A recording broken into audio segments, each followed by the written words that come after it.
اسماعیل بن ابراہیم یعنی ابن الیہ نے ابو حیان سے، انہوں نے ابو زرعہ بن عمر بن جریر سے، اور انہوں نے حضرت ابو ہریرہ رضی اللہ عنہ سے روایت کی، کہا رسول اللہ صلی اللہ علیہ وسلم ایک دن لوگوں کے سامنے تشریف فرما تھے۔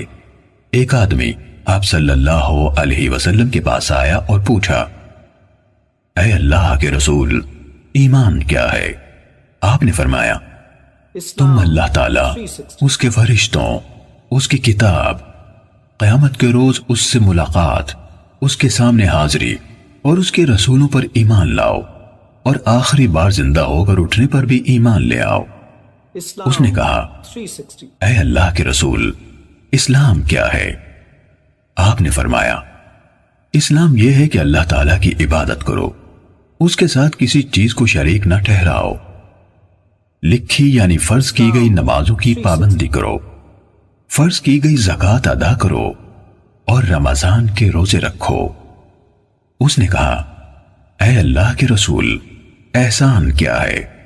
آپ صلی اللہ علیہ وسلم نے فرمایا، اللہ تعالیٰ کی عبادت اس طرح کرو گویا تم اسے دیکھ رہے ہو، اور اگر تم اسے نہیں دیکھ رہے ہو تو وہ یقیناً تمہیں دیکھ رہا ہے۔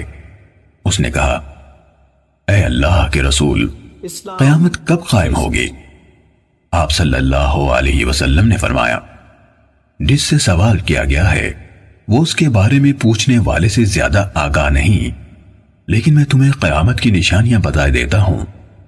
جب لونڈی اپنا مالک جنے گی تو یہ اس کی نشانیوں میں سے ہے، اور جب ننگے بدن اور ننگے پاؤں والے لوگوں کے سردار بن جائیں گے تو یہ اس کی نشانیوں میں سے ہے، اور جب بھیڑ بکریاں چرانے والے اونچی اونچی عمارتیں بنانے میں ایک دوسرے سے مقابلہ کریں گے تو یہ اس کی علامات میں سے ہے۔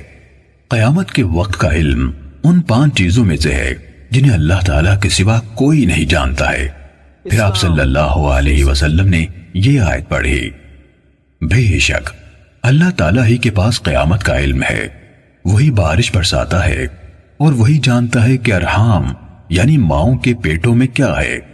کوئی زیرو نہیں جانتا کہ وہ کل کیا کرے گا، نہ کسی متنفس کو یہ معلوم ہے کہ وہ زمین کے کس حصے میں فوت ہوگا۔ بلا شبہ اللہ تعالیٰ علم والا خبردار ہے۔ حضرت ابو ہریرہ رضی اللہ عنہ نے کہا، پھر وہ آدمی واپس چلا گیا تو رسول اللہ صلی اللہ علیہ وسلم نے فرمایا، اس آدمی کو میرے پاس واپس لاؤ۔ صحابہ کرام رضی اللہ عنہم اسے واپس لانے کے لیے بھاگ دوڑ کرنے لگے تو انہیں کچھ